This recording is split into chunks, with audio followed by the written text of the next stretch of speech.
2024-25 season Indian super league play ഓഫിലെത്താൻ ശേഷിക്കുന്ന കളികളിൽ പരമാവധി പോയിന്റ് നേടേണ്ട അവസ്ഥയിലാണ് കേരള ബ്ലാസ്റ്റേഴ്സ്. ഇടക്കാല പരിശീലകനായ ടി.ജി. പുരുഷോത്തമന് കീഴിൽ മികച്ച രീതിയിൽ കളിക്കുന്ന മഞ്ഞപ്പടയുടെ അടുത്ത എതിരാളികൾ ചെന്നൈ FC ആണ്. ഈ സീസണിൽ മുൻപ് ചെന്നൈയിനെ നേരിട്ടപ്പോൾ കേരള ബ്ലാസ്റ്റേഴ്സിന് ഗംഭീര വിജയം നേടാനായിരുന്നു. ആ പ്രകടനം വീണ്ടും ആവർത്തിക്കുകയാണ് ഇന്ന് മഞ്ഞപ്പടയുടെ പ്രധാന ലക്ഷ്യം. കൊൽക്കത്തൻ ക്ലബ്ബായ ഈസ്റ്റ് ബംഗാളിനെതിരെയായിരുന്നു മഞ്ഞപ്പടയുടെ അവസാന മത്സരം. അന്നിറങ്ങിയ ടീമിൽ ഒരു കിടിലൻ മാറ്റവുമായാകും ചെന്നൈ FCക്കെതിരെ ടീം കളിക്കുക.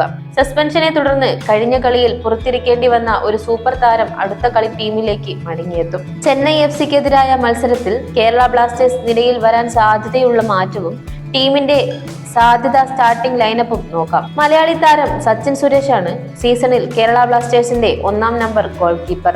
തുടക്കത്തിലെ മോശം പ്രകടനങ്ങൾക്ക് ശേഷം പതിയെ ഫോമിലേക്ക് തിരിച്ചെത്താൻ അദ്ദേഹത്തിന് കഴിയുന്നുണ്ട്. ചെന്നൈ FCക്കെതിരെയും സച്ചിൻ തന്നെയാകും മഞ്ഞപ്പടയുടെ ഗോൾ വല കാക്കുക.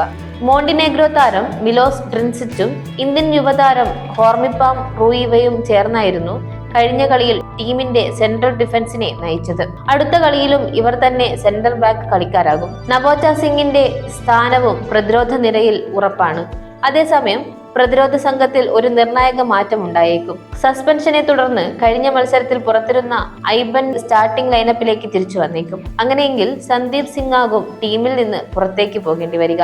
ക്യാപ്റ്റൻ അഡ്രിയാൻ ലൂണ നയിക്കുന്ന മധ്യനിരയിൽ കോറു സിംഗ്, ഫ്രെഡ്രി ലാലമ്മവ, വിപിൻ മോഹൻ എന്നിവർ അണിനിരക്കും. ഇവർക്ക് തിളങ്ങാനായാൽ മഞ്ഞപ്പടയ്ക്ക് കാര്യങ്ങൾ എളുപ്പമാകും. നോഹ സദൌയിക്കും ജെസൂസ് ജിമെനസിനുമാകും ആക്രമണത്തിന്റെ ഉത്തരവാദിത്വം. ഈ സീസണിൽ കേരള ബ്ലാസ്റ്റേഴ്സിലെത്തിയ ഇരുവരും മികച്ച ഫോമിലാണ് കളിക്കുന്നത്. ഇതിൽ സീസണിലെ ഗോളടി വേട്ടയിൽ 3-ാം സ്ഥാനത്തുള്ള താരമാണ് ജിമെനസ്.